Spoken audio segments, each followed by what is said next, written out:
ilm izlagan odam hech qachon kam bo'lmaydi. Assalomu alaykum hurmatli obunachilar, hurmatli kanalimiz kuzatuvchilari. Bugun G'uzor tumanidagi Jarariq qishlog'idamiz.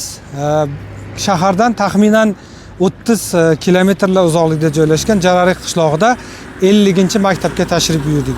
Qarangki, 50-maktabda ham fransuz tili ancha-muncha taraqqiy etgan. Jumladan bu maktabda ishlaydigan fransuz tilida o'zini fido qilib, bor jiddiy jahd bilan ishlaydigan ustozlarimizdan Boynazar va Dilrabo opa, Sultonov Laziz aka domlalar javlon urib xizmat qilmoqdalar. Undan tashqari biz bu hududda nafaqat bu maktabda, balkim boshqa maktablarda ham fransuz tilini avj bilan butun o'zlarini bor kuch g'ayratlari bilan o'tayotganlarni, fransuz tilini o'rgatayotganlarni guvohi bo'lyapmiz. Hurmatli obunachilar, men shu maqsadda shu 50-maktabga tashrif buyurdim. Domlalar bilan bevosita suhbat qilish, ularning ish faoliyatlari va shogirdlar bilan bevosita suhbat qilish uchun maktabga tashrif buyurdim. Biz bilan qoling, obuna va like tugmalarini bosishni unutmang. Hurmatli obunachilar, biz hozir ayni fransuz tili muhiti yaratilgan xonada ekanmiz. Shu maktabda javlon urib xizmat qilayotgan ustozimiz, ko'pchilik fransuz tili o'rganib chiqqan talabalar, o'quvchilarning ustozi, el tanigan ustoz Dilrabo Boynazarova opa bilan hozir domla bilan bevosita suhbat o'tkazamiz. Assalomu alaykum. Hormay tolmay ishlayversizmi? Xudoga shukr. Domla, eshitishimga qaraganda siz mana fransuz tilini nima deydi, ozmi, ko'pmi mana shu hududda G'uzor tumanida rivojlantirishga, uni taraqqiy etishga ancha hissa qo'shyapsiz. Jumladan mana universitetda ishlayman.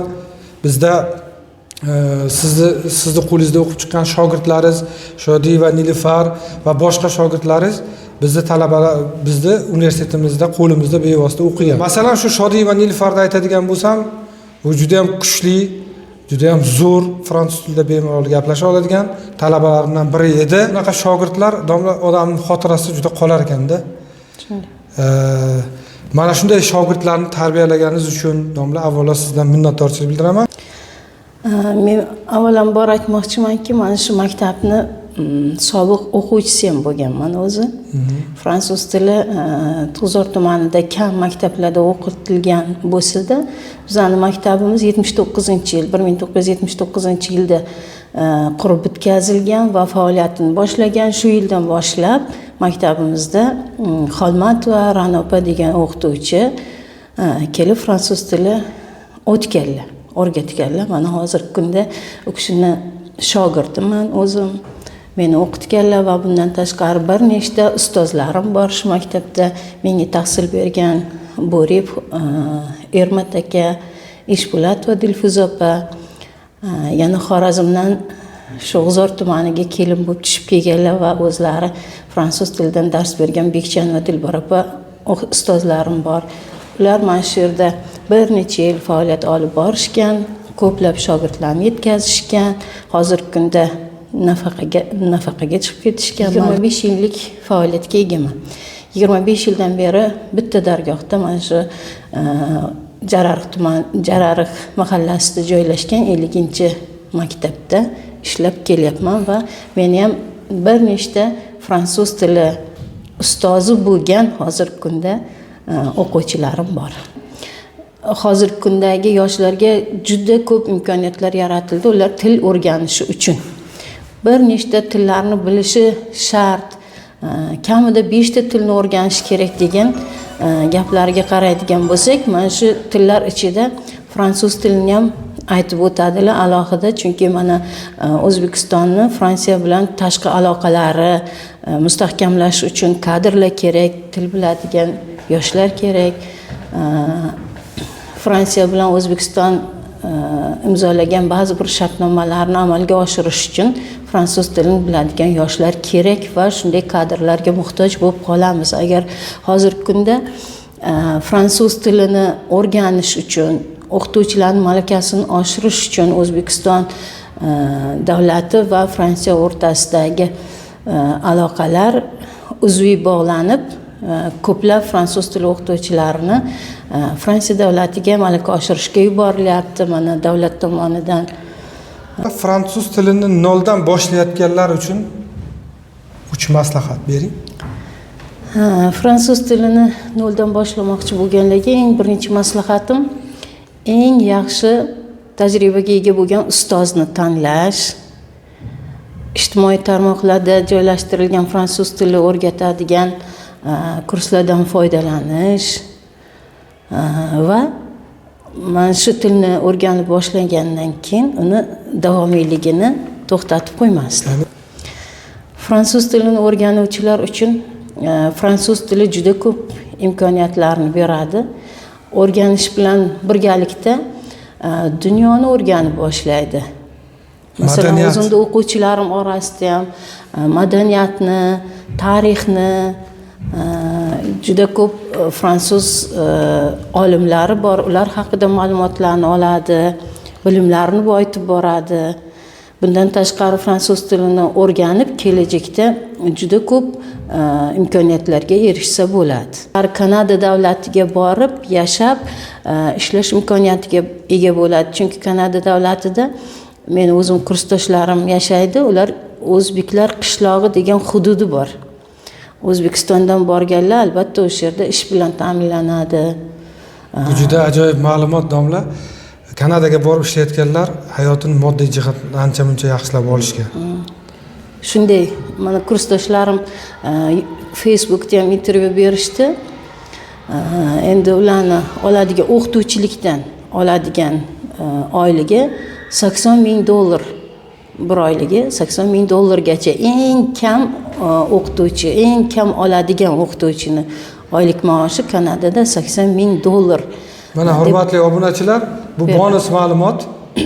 Fransuz tilini o'rganing va Kanadada ishlang. Domla, keyingi savolim, rahmat kattakon. Bu tilni mana shu Kanadani eshitgandan keyin tabiiyki mustaqil o'rganuvchilar soni oshish ehtimoli bor. Shu tilni mustaqil o'zi uyda o'rgansa bo'ladimi yoki unga ham ustoz kerakmi? Avvalambor til ko'nikmalari shakllangan maktabda yoki universitetda ozroq bo'lsa ham ingliz tili, fransuz tilini o'rgangan odam ijtimoiy tarmoqlardan qo'shimcha ma'lumotlar olishi va o'rganishi, bilimini boyitishi mumkin. Yaxshi, oxirgi savolim domla. Agar sizga yana qayta imkoniyat berilganda shu tilni tanlarmidingiz? Faqat to'g'risini ayting. Albatta tanlardim. Chunki mana hech kimga sir emas. 2012-yilda chiqarilgan qaror bo'yicha chet tillarini rivojlantirish deyilganda faqat ingliz tilini rivojlantirish, ingliz tiliga urg'u berish, masalan ingliz tilini ko'proq targ'ib qilish ishlari boshlab yuborilgan paytda bizning maktabimizda ham fransuz tilini qisqarib o'rniga ingliz tilidan dars berish yo'lga qo'yilgan paytda menga ingliz tili o'tasan deyilgan. Chunki men diplomimda ikkinchi tilim ingliz tili. O'sha paytda ham darssiz qolib ketganman. 6 soat dars. O'sha 6 soat dars bilan fransuz tili o'tganman, lekin ingliz tili o'tmaganman. Yana qayta imkoniyat bo'lsa, baribir fransuz tilini o'rgangan bo'lardim. Nomla mazmunli suhbat uchun sizga katta rahmat. Shunchalik fido bo'lib, mana shu tilni targ'ib qilishda, mana shu tilni rivojlantirishda o'z hududingizda qolaversa, Qashqadaryo hududida shu tilni targ'ib qilishingizga sizga ulkan muvaffaqiyatlar tilayman. Butun mana shu kanalimiz obunachilari, butun shu Qashqadaryo, O'zbekiston respublikasida ishlab borayotgan ustozlar nomidan sizga cheksiz minnatdorchiligimni bildiraman. Charchamang. Domla, kanalimning kontentiga muvofiq men har bir domlaga bitta kichkina o'zimning eng yaqin do'stim bo'lgan kichkina sovg'am, ya'ni kitob sovg'a qilib ketyapman. Shuni arzimas bo'lsa-da qabul qilasiz. Fransuz tilini targ'ib qilishdan charchamang. Xudo xolasa yaxshi natijalarga. Xudo xolasa domla, bu safargi uchrashuvlarimizda bevosita shogirdlaringiz bilan birgalikda kichkina davra suhbati o'tkazamiz inshaalloh. Charchamang domla, ishlaringizga omad, katta rahmat sizga. Rahmat. Hurmatli obunachilar, kontentimizni davom etamiz. Aynan shu 50-maktabning o'zida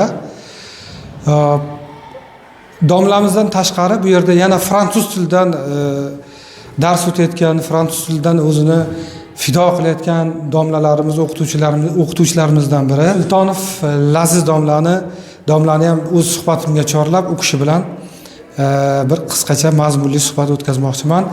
Domla, assalomu alaykum. Assalomu alaykum. Yaxshimisiz? Salomatmisiz? Hormang ishlar bilan. Ustoz, yaxshimisiz? Rahmat, Xudoga shukr. Ism familiyam Sultonov Laziz. Ushbu maktabda 10 yildan ortiq faoliyat olib boraman. Fransuz tili o'qituvchi lavozimida. Men fransuz tili darsi davomida interaktiv metodlardan foydalanib dars o'taman. Qayerda o'qigansiz, domla? Men O'zbekiston Jahon tillari universitetida 2005-yildan 2009-yilgacha tahsil olganman va ushbu maktabda 10 yildan ortiq faoliyat yurityapman. Xususan ustozim Boynazarova ko'magi asosida va shu bilan birga 2025-yil oktyabr oyi 19-oktyabrdan 1-noyabrgacha Fransiya hududi Nisse shahrida frankofoniya bo'yicha malaka oshirishga borib keldim va u yerda ko'pgina metodlar o'rganib keldik. Bu yerda ko'proq to'garaklar o'tamiz. Fransuz tili bo'yicha 5-sinfdan 7-sinfgacha bo'lgan o'quvchilarda har xil metodlar orqali qiziqishlari juda yuqori. Demak, maktabda bevosita domlani ishtirok yordamlari asosida to'garaklar ham o'tasiz.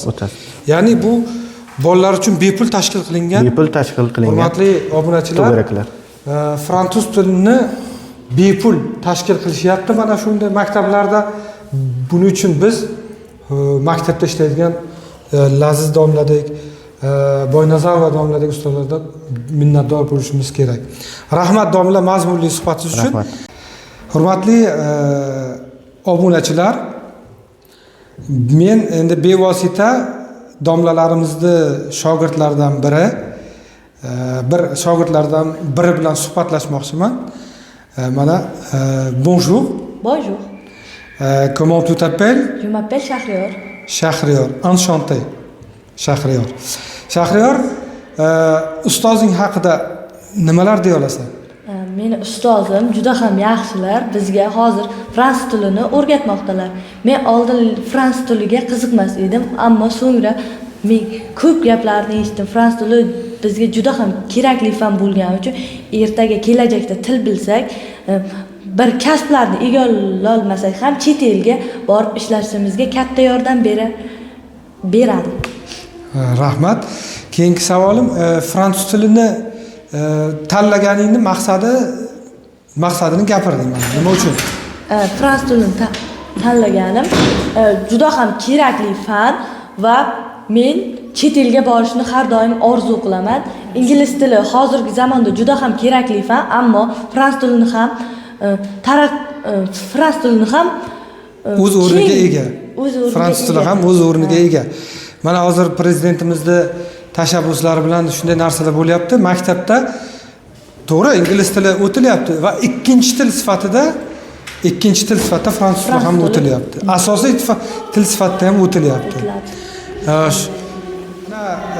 Hurmatli obunachilar, o'quvchilari hozir kelishyapti sekin-sekin. Vaqtga qarshi abitdan keyin ekan darslar va hozir mana fransuz tili da o'qiydigan shogirdlardan ayrimlari bilan suhbat qilishga muvaffaq bo'ldik. Keyingi o'quvchimiz, comment tu t'appelles? Je m'appelle Muhlisa. Muhlisa? Je m'appelle Diora. Diora. Hurmatli obunachilar, o'quvchilar nafaqat tilni, balki shu tilda matematikani ham o'rganishyapti ekan. Hozir bir qiziqarli matematikadan bir savol berilgan. 17 plus 5 Egal 23. 23. Bravo. Qani? Diora? 44 plus 12 égale 56. Merci beaucoup. Vous êtes très énergique. Et on dit merci à vos professeurs qui enseignent le français. Hurmatli o'quvchilar, bu tilni o'rganishlaringga muvaffaqiyat tilayman. Ustozlaringni mana ko'ryapsizlar, ikkalasi ham kuchli. Fransiyada malaka oshirib kelgan, necha yildan beri qancha shogirdlar chiqarib kelgan ustozlaring bor ekan. Mahkam ushlanglar etagini. bu tilni o'rganinglar va kelajakda yaxshi muvaffaqiyatlarga erishishlaringga tilakdoshman.